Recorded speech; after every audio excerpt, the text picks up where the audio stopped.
आज मैं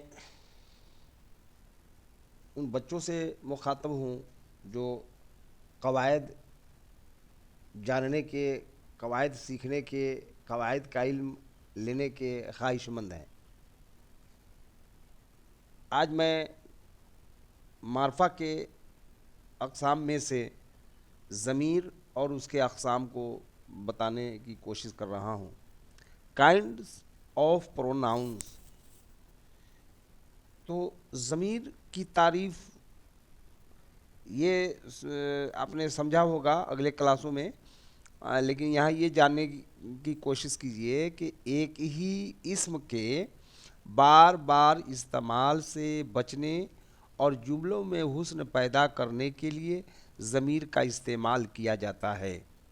यानी कि अगर मैं कहूँ कि अहमद आया, अहमद बैठ गया, अहमद नाश्ता किया, अहमद खाना खाया, अहमद थोड़ी देर आराम किया, अहमद चला गया।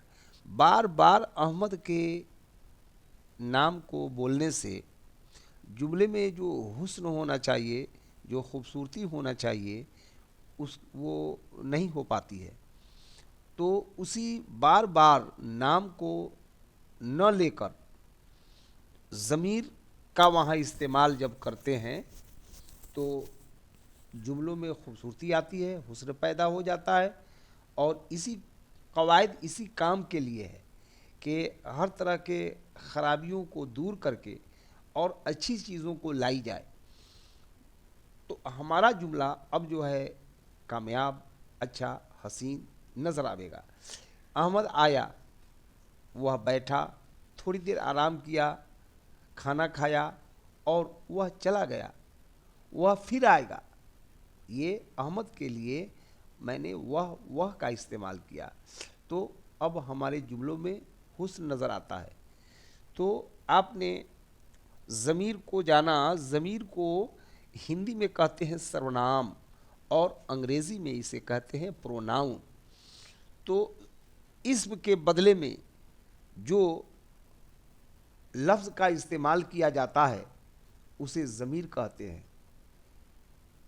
तो ये जो है यहाँ बताया गया, एक ही इस्म के बार बार इस्तेमाल से बचने, यानी ज़मीर की वजह से हम जो इस्म को बार बार इस्तेमाल करते हैं वो इस्तेमाल ना करके उसकी जगह ज़मीर का इस्तेमाल करेंगे तो मेरे जुमले में खूबसूरती नज़र आने लगेगी। इस्म के बदले में आने वाले लफ्ज़ को ज़मीर कहते हैं। बार बार समझिए, इस्म के बदले में अहमद एक इस्म है, अहमद एक नाम है, नाम न लेकर के हम वहाँ वह कह के जब अपनी बात आगे बढ़ाएंगे तो हमारा जुमला सटीक होगा, सही होगा और हम बार बार इस्तेमाल करने से इससे बच भी जाएंगे। तो आपने ज़मीर को समझा है ना। और अगर आप हिंदी में सर्वनाम को समझ रहे हैं तो ठीक समझिए कि सर्वनाम ही उर्दू में ज़मीर है, या नहीं तो आप प्रोनाउन को समझ रहे हैं तो समझ लीजिए कि वही प्रोनाउन हिंदी में सर्वनाम है और उर्दू में ज़मीर है। अब आगे चलते हैं। ज़मीर की दर्ज झैल 5 किस्में हैं। ज़मीर मुतलक या ज़मीर शख्सी।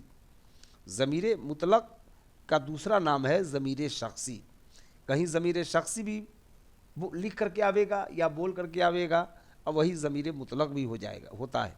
तो ज़मीर मुतलक या ज़मीर शख्सी, हिंदी में इसे कहते हैं पुरुषवाचक सर्वनाम और अंग्रेज़ी में कहते हैं पर्सनल प्रोनाउन। ज़मीर इस्तिफ़हामी, प्रश्नवाचक सर्वनाम, इंट्रोगेटिव प्रोनाउन। तीसरा है ज़मीर इशारी, इसे कहते हैं निश्चयवाचक सर्वनाम, अंग्रेज़ी में कहते हैं डेमोन्स्ट्रेटिव प्रोनाउन। ज़मीर मौसूली, इसे कहते हैं संबंधवाचक सर्वनाम, रिलेटिव प्रोनाउन। ज़मीर तनकीरी, अनिश्चयवाचक सर्वनाम, इसे कहते हैं इंडेफिनिट प्रोनाउन। तो ये नाम हो गए, काइंड्स ऑफ ज़मीर हो, ये काइंड्स ऑफ प्रोनाउन हो गए और यही ज़मीर की 5 किस्में हैं। अब उन 5 किस्मों की तारीफ़ को समझिए। हम यहाँ लिख रहे हैं उसकी तारीफ़ को, परिभाषा को। ज़मीर मुतलक या ज़मीर शख्सी वह ज़मीर है जो किसी आदमी, जगह, चीज़ के बदले में आए। जैसे जैद ने कहा कि वह पढ़ने नहीं जाएगा। इस जुमला में वह ज़मीर शख्सी या ज़मीर मुतलक हुआ। यहाँ अंग्रेज़ी नहीं लिखा है, इस अंग्रेज़ी को आप ऊपर में लिखा हुआ है, आप उसको देख लेंगे। यानी कि किसी जगह के लिए, ये जैसे दरभंगा यहाँ से बहुत दूर है, वह मुजफ्फरपुर ज़िला से पूरब है, तो यहाँ जो जगह के लिए, दरभंगा के लिए वह लाया, यही ज़मीर हो गया जगह के लिए। और किसी आदमी के बदले में अगर वह लाएंगे तो आदमी के बदले में हो जाएगा। और उसी तरह किसी चीज़ के बदले में अगर हम उसका इस्तेमाल करते हैं तो यही ज़मीर शख्सी, पुरुषवाचक सर्वनाम, पर्सनल प्रोनाउन हो गया। अब इनकी भी 3 किस्में हैं। ज़मीर गायब, इंग्लिश में कहते हैं थर्ड पर्सन, अन्य पुरुष। ज़मीर हाजिर का 2 नाम है, ज़मीर हाजिर या ज़मीर मुखातब। सेकंड पर्सन मध्यम पुरुष। ज़मीर मुतकल्लिम फर्स्ट पर्सन उत्तम पुरुष। नाम को खूब याद रखिए, आपको एक ही कवायद पढ़ने से हिंदी में भी काम चल जाएगा और अंग्रेज़ी में भी आप उसको समझ सकेंगे। तो ज़मीर गायब ऐसे शख्स के लिए इस्तेमाल होती है जो मौजूद ना हो, जो मौजूद ना हो, जो हाजिर ना हो। जैसे वह सब, उन। ज़मीर हाजिर या मुखातब ऐसे शख्स के लिए बोली जाती है जो मौजूद हो, है ना, जो मौजूद हो, मेरी बातों को सुन रहा हो, मुखातब हो, मेरे तरफ ध्यान आकर्षित हो उसका, हैं, तो जो हाजिर हो, मेरी बात सुन रहा हो। जैसे एक क्लास को देखिए, एक होता है टीचर जो पढ़ाता है, और वो पढ़ने वाले जो मौजूद हाजिर रहते हैं वो उनके शागिर्द, स्टूडेंट होते हैं। तो एक है बच्चे देख रहे हैं टीचर की तरफ और टीचर देख रहे हैं बच्चों की तरफ, तो टीचर मुतकल्लिम हो गए और जो हाजिर हैं, जो सुन रहे हैं, वो हो गए मुखातब।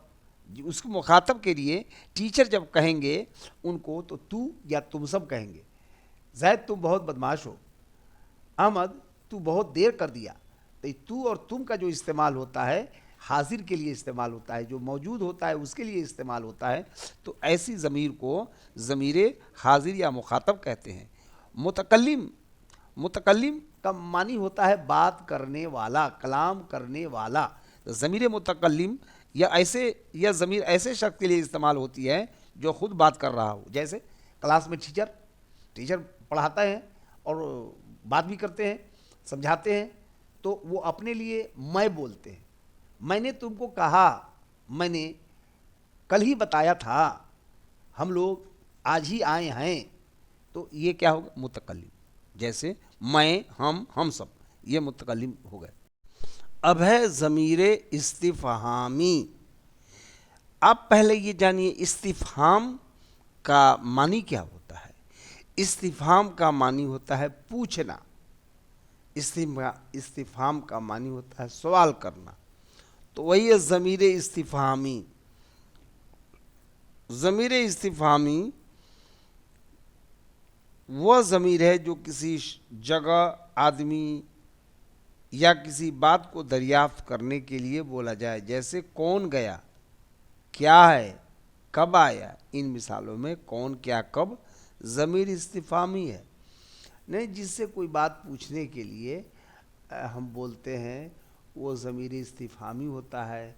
वो जुमला हमारा इस्तिफ़हामिया जुमला होता है ना। तो ये से निशान जो होता है सवाल का निशान, वो सवालिया निशान, निशान इस्तिफ़हामी कहते हैं उसे। इस्तिफ़हाम के मानी है पूछना। अगर आप मानी को याद रखें तो आप इसको समझने में कोई दुश्वारी आपको नहीं होगी। यानी क्या, कब, कौन, ये ज़मीर इस्तिफ़हामी हुआ। अब उसके बाद है ज़मीर इशारी। वह ज़मीर है जिसके ज़रिए किसी के तरफ इशारा किया जाए। जैसे वह आया या खाया। इन मिसालों में वह यह ज़मीर इशारी है। ज़मीर इशारी जो है उसे निश्चयवाचक सर्वनाम कहते हैं। यह वह, हिंदी में आपने पढ़ा होगा कि निश्चयवाचक सर्वनाम के उदाहरण में जो बताया गया वो ये बताया गया, वह और यह राम है, वह जैद है, यह लकड़ी है, वह पत्थर है। तो ये जो इशारा कर रहे हैं जिससे इशारे का पता चले, ऐसे ज़मीर को ज़मीर इशारी कहते हैं।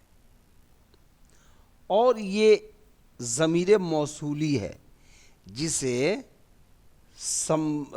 संबंधवाचक सर्वनाम कहते हैं, रिलेटिव प्रोनाउन कहते हैं। ये ज़मीर मौसूली है। ज़मीर मौसूली वो ज़मीर है जिसकी हालत का तयन इल्म बाद के जुमला से हो, जैसे जिसने मुझको यह कलम दिया। देखिएगा कह रहा है वह ज़मीर है जिसकी हालत का